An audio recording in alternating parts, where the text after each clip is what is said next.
Good morning friends, welcome back to the channel unemploy. So SSC GD గురించి new aspirant, కొత్త aspirant చాలా మంది అడుగుతున్నారు.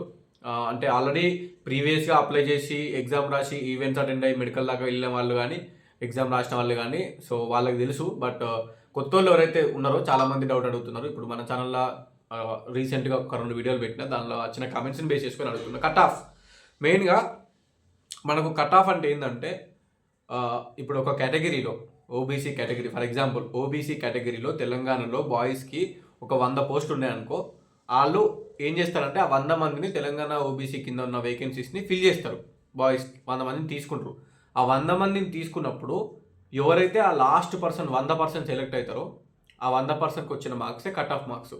అంటే ఫర్ ఎగ్జాంపుల్ 90 మార్కులు బీఎస్ఎఫ్ కట్ ఆఫ్ ఉంది అనుకో, BSF cut off OBC Telangana 90 మార్కులు ఉంది అంటే దాని అర్థం ఏంటంటే లాస్ట్ పర్సన్ ఎవరైతే సెలెక్ట్ అయ్యారో వాళ్ళకు వచ్చిన మార్కులు 90 అన్నట్టు. మిగిలిన మంది మొత్తం 90 కంటే ఎక్కువనే ఉన్నారు అన్నట్టు. సో కట్ ఆఫ్ మార్క్స్ 90 ఉన్నాయంటే దాని మీనింగ్ ఏంటంటే 90 ఆర్ అంతకంటే ఎక్కువ మార్కులు వస్తేనే జాబ్ వస్తుంది, దాని మీనింగ్ అది. సో ఇప్పుడు ఎట్లుంటుంది కట్ ఆఫ్? ఎస్సీకి ఎంత ఉంటుంది, ఎస్టీకి ఎంత ఉంటుంది, బీసీకి ఎంత ఉంటుంది, ఈడబ్ల్యూఎస్కి ఎంత ఉంటుంది, చాలామంది అడుగుతున్నారు. బాయ్స్కి ఎంత ఉంటుంది, గర్ల్స్కి ఎంత ఉంటుంది అని మనము ఎక్స్పెక్ట్ చేయలేము. ఓకే, ఇప్పుడు ఓబీసీలో ఎంతమంది అప్లై చేసారు, ఎస్సీలో ఎంతమంది అప్లై చేసారు, ఎస్టీలో ఎంతమంది అప్లై చేశారు, చాలామంది లక్షల మంది అప్లై చేస్తారు. ఆబ్వియస్లీ లక్షల మంది అప్లై చేస్తారు. 30-40 లక్షల మంది కళ్ళు మూసుకొని అప్లై చేస్తారు. ఓకే, ఎందుకంటే ఇది ఎస్ఎస్సి జీడీ, వేలల వేకెన్సీస్ ఉంటాయి. అండ్ ఇప్పుడు చాలామందికి గైడెన్స్ ఇవ్వడము చాలామందికి తెలిసిపోయింది. ఫుల్ మంది అప్లై చేస్తారు. సో 50 లక్షల మంది కూడా అప్లై చేసే ఛాన్స్ ఉంది ఈ ఇయర్ నోటిఫికేషన్. ఎందుకంటే అన్ఎంప్లాయ్మెంట్, నిరుద్యోగం అట్లుంది కాబట్టి. ఇప్పుడు మనం ఎట్లుంటుంది అంటే ఈ ఎగ్జామ్ అయిపోయిన తర్వాత మనకి వేకెన్సీస్ ఏదైతే ఉన్నాయో, ఇప్పుడు నేను చెప్పిన తెలంగాణ ఓబీసీలో 100 వేకెన్సీస్ ఉన్నాయనుకో, ఫర్ ఎగ్జాంపుల్ 1:8లా మనకి సెలెక్ట్ చేస్తారు. 1:8లా రన్నింగ్కి సెలెక్ట్ చేస్తారు. ఒక పోస్ట్కి 8 మందిని రన్నింగ్కి పిలుస్తారు. అప్పుడు ఏమవుతుంది, తెలంగాణ ఓబీసీ బాయ్స్కి 100 పోస్టులు ఉంటే 1:8 అంటే ఒక పోస్ట్కి 8 మందిని తీసుకోవాలి రన్నింగ్కి. సో 800 మందిని తీస్తారు. 100 పోస్టులు ఉన్నాయి కాబట్టి 1:8 అంటే ఒక పోస్ట్కి 8 మందిని. సో 100 పోస్టులు ఉంటే 800 మందిని రన్నింగ్కి పిలుస్తారు. సో వాళ్ళు ఏం చేస్తారు, ఎగ్జామ్ మొత్తం రాసిన వాళ్ళు అన్ని ఇప్పుడు 1000 మంది రాస్తారు కదా ఎగ్జామ్. సో ఆ 1000 మందిలోకి వెళ్ళి తెలంగాణ ఓబీసీ బాయ్స్ ఎంతమంది అయితే ఎగ్జామ్ రాసిరో వాళ్ళని పక్కకు పెట్టి అందులోంచి ఎవరైతే టాప్ స్కోర్ 800 మంది ఉన్నారో ఆ 800 మందిని తీసుకుంటారు. 800 మందిని తీసుకున్న తర్వాత ఆ 800 ఎవరైతే లాస్ట్ పర్సన్ సెలెక్ట్ అయ్యారో ఆ పర్సన్కి వచ్చిన మార్క్స్ని మనకి నోటీస్లో కట్ ఆఫ్ లెక్క పెడతాడు. సో ఆ పర్సన్కి వచ్చిన మార్క్స్ ఏవైతే ఉన్నాయో ఆ మార్క్స్ అంతకంటే ఎక్కువ వచ్చిన 800 మందిని తీసుకున్నారు రన్నింగ్కి అని దాని మీనింగ్. ఓకే, ఇప్పుడు ఎంత ఉంటుంది అంటే కట్ ఆఫ్ చెప్పలేము. ఇప్పుడు 800 మందిని తీసుకుంటే ఇప్పుడు 100 పోస్టులు ఉంటే 800 మందిని రన్నింగ్కి పిలుస్తారు. సో 800 మందికి ఇంత మార్కులు వస్తాయి తెలియదు. ఆ క్వశ్చన్ పేపర్ హార్డ్ వస్తుందా, ఈజీ వస్తుందా? ఒకవేళ క్వశ్చన్ పేపర్ హార్డ్ వస్తే అందరికీ మార్కులు తక్కువనే వస్తాయి, ఎందుకంటే పేపర్ హార్డ్ ఉంది కాబట్టి. ఒకవేళ క్వశ్చన్ పేపర్ ఈజీ వస్తే అందరికీ మార్క్స్ కొంచెం ఎక్కువనే వస్తాయి, ఎందుకంటే క్వశ్చన్ పేపర్ ఈజీ వచ్చింది కాబట్టి. సో పేపర్ ఈజీ వస్తుందా, పేపర్ హార్డ్ వస్తుందా చెప్పలేము. అండ్ ఇప్పుడు కాంపిటీషన్ ఎట్లుంది అనేది మనం ఎగ్జాక్ట్గా చెప్పలేము. అందుకే ఆ కట్ ఆఫ్ ఎగ్జాక్ట్ ఎంత ఉంటుందని చెప్పలేము. ఓకేనా? So every year OBC cut off ఎక్కువ ఉంటుంది.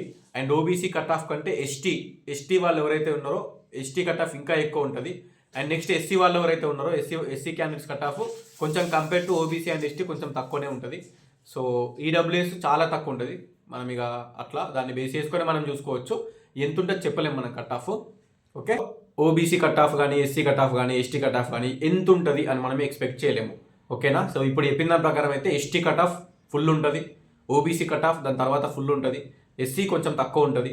ఓకేనా? కాంపిటీషన్ చూసుకుంటే ప్రీవియస్ నోటిఫికేషన్లో బేస్ చేసుకుంటే ఈడబ్ల్యూఎస్ చాలా తక్కువ ఉంటుంది.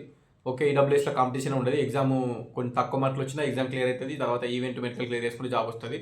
ఇక open cut off UR OC candidates ఇక ఫుల్ కాంపిటీషన్ ఉంటుంది. ఓకేనా? ఓపెన్లో అంటే సో మనం నన్ను అడిగితే సేఫ్ స్కోర్ అయితే ఒక 100 మీద పెట్టుకోర్రి. మినిమం 160 మార్కులు, 80 క్వశ్చన్లు. 80 క్వశ్చన్లకు 160 మార్కులు, 100 మీద టార్గెట్ పెట్టుకోవాలి. అంటే 80 క్వశ్చన్లకు మినిమం 50+ టార్గెట్ పెట్టుకోవాలి. అందులో ఇండివిజువల్గా మీరు చూసుకోవాలి. ఇప్పుడు ఒక పర్సన్కి ఎట్లుంటుంది అర్థమెటిక్, ఇప్పుడు నేనే ఉన్నా, నాకు అర్థమెటిక్ రీజనింగ్ నేను చదువుకుంటా, ఇంగ్లీష్ చదువుకుంటా. ఓకేనా? జిఎస్ ఎక్కువ చదువుకోను, బట్ అర్థమెటిక్ రీజనింగ్ ఇంగ్లీష్లో మొత్తం 20 క్వశ్చన్లు అవే ఉంటాయి. వీటి మీద బాగా ఫోకస్ చేస్తా. నేను జిఎస్ కొంచెం తక్కువ, నాకు నాలెడ్జ్ ఉంది. ఓకేనా? అట్లా ఇంకో కొంచెం పర్సన్స్ ఉంటారు, ఇంగ్లీష్ చదువుతారు, ఇంగ్లీష్ పక్కన పెడతారు, అర్థమెటిక్ రీజనింగ్ జిఎస్ చదువుతారు. ఓకేనా? సో 4 సెక్షన్లు ఉంటే 20 కదా. సో అట్లీస్ట్ ఒక 3 సెక్షన్ల మీద గట్టిగా ఫోకస్ పెట్టాలి. ఓకేనా, మంచిగా పర్ఫెక్ట్గా చదువుకోవాలి. 50 క్వశ్చన్లు పర్ఫెక్ట్గా పెట్టేటట్టు మీరు ప్రిపరేషన్ అయితే అప్పుడు మీకు 100 మార్కులు ఈజీగా వస్తాయి. నార్మలైజేషన్ ఇంకా పెరుగుతాయి. ఓకే, సో 1:8లో మీరు ఉంటారు. తర్వాత మళ్ళీ 1:8లా పిలిచిన తర్వాత ఇప్పుడు నేను ఎగ్జాంపుల్ చెప్పినట్టు ఓబీసీలో 100 పోస్టులు ఉంటే 800 మంది రన్నింగ్కి పిలుస్తారు. రన్నింగ్ 800 మంది కొట్టరు, అందులో సగానికి సగం వెళ్ళిపోతారు.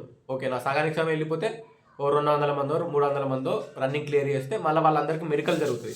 మళ్ళీ మెడికల్ అయిపోయిన తర్వాత మళ్ళీ లాస్ట్కు ఫైనల్ మెరిట్లో 100 మందినే తీసుకుంటారు, పోస్టులు 100 ఉన్నాయి కాబట్టి. సో నువ్వు ఆ లాస్ట్ ఫైనల్గా జాబ్ వచ్చిన 100 మందిలో నువ్వు ఉండాలి అంటే నీకు స్కోర్ ఎక్కువ ఉండాలి. జాబ్ అనేది స్కోర్ని బేస్ చేసుకొని ఇస్తారు. ఫైనల్ మెరిట్ లిస్ట్ ఉండాలంటే స్కోరే ఇంపార్టెంట్. ఎగ్జామ్లో స్కోర్ని మంచిగా ఉంటేనే నువ్వు 1:8లో సెలెక్ట్ అయ్యి పీఈటీ పిహెచ్డీకి వెళ్తావు. ఎగ్జామ్లో స్కోర్ మంచిగా ఉంటేనే నువ్వు మెడికల్ టెస్ట్కి వెళ్తావు. ఎగ్జామ్లో స్కోర్ మంచిగా ఉంటేనే నీకు ఫైనల్ మెరిట్ లిస్ట్లో ఏదో ఒక పోస్ట్ వస్తుంది. అండ్ ఇప్పుడు నేను చెప్తున్నా సిఐఎస్ఎఫ్ ఫుల్ పోస్టులు ఉన్నాయి. నోటిఫికేషన్లో 15,000 పోస్టులు నియర్లీ సిఐఎస్ఎఫ్ ఉన్నాయి. సో సిఐఎస్ఎఫ్ 15,000 పోస్టులు ఉన్నాయి కాబట్టి చాలామంది మంచి స్కోర్ ఎగ్జామ్లో మంచి స్కోర్కి ట్రై చేస్తారు. ఎక్కువ స్కోర్ ఉంటే సిఐఎస్ఎఫ్ వస్తుంది, అందుకే స్కోర్ ఎక్కువ తెచ్చుకోనికి ట్రై చేస్తారు. సో మీరు టార్గెట్ 100+ పెట్టుకోరు. SC ST BC OC EWS ఎవరైనా సరే.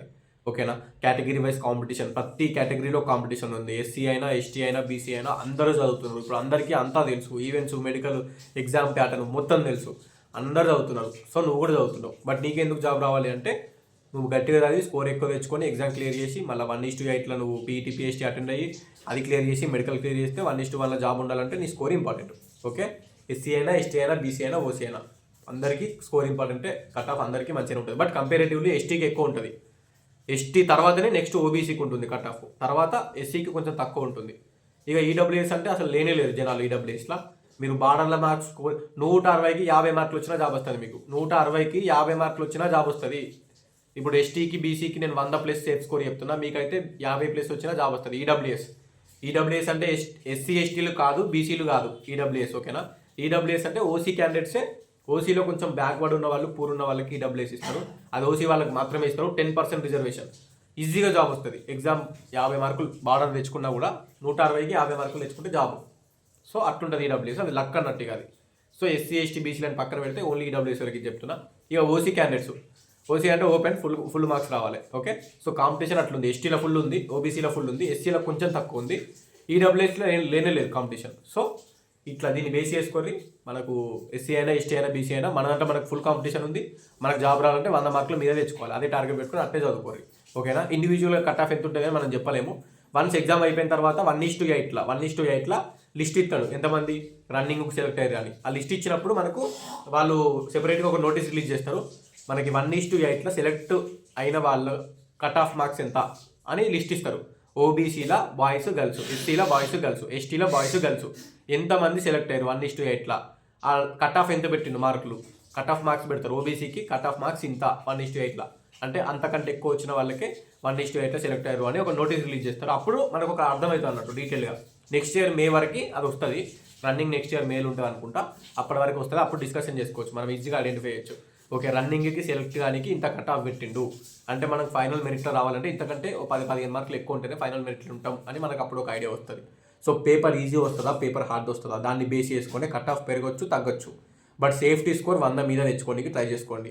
పేపర్ ఈజీ వస్తే కట్ ఆఫ్ పెరుగుతుంది, పేపర్ హార్డ్ వస్తే కట్ ఆఫ్ తగ్గుతుంది. అది ఎస్సీ అయినా ఎస్టీ అయినా బీసీ అయినా ఎవరైనా. సో ఒకటే టార్గెట్, పేపర్ ఎంత హార్డ్ వచ్చినా 100 మార్కులు మీదనే రావాలి, పేపర్ ఈజీ వచ్చినా 100 మార్కులు మీదనే రావాలి. That is your target. అట్లా టార్గెట్ అయితేనే మీరు నెక్స్ట్ ఇయర్ ఈ టైంకి ట్రైనింగ్లో ఉంటారు. ఓకే, రిమెంబర్, గుర్తుపెట్టుకోరు. Done. All the best, which and everyone.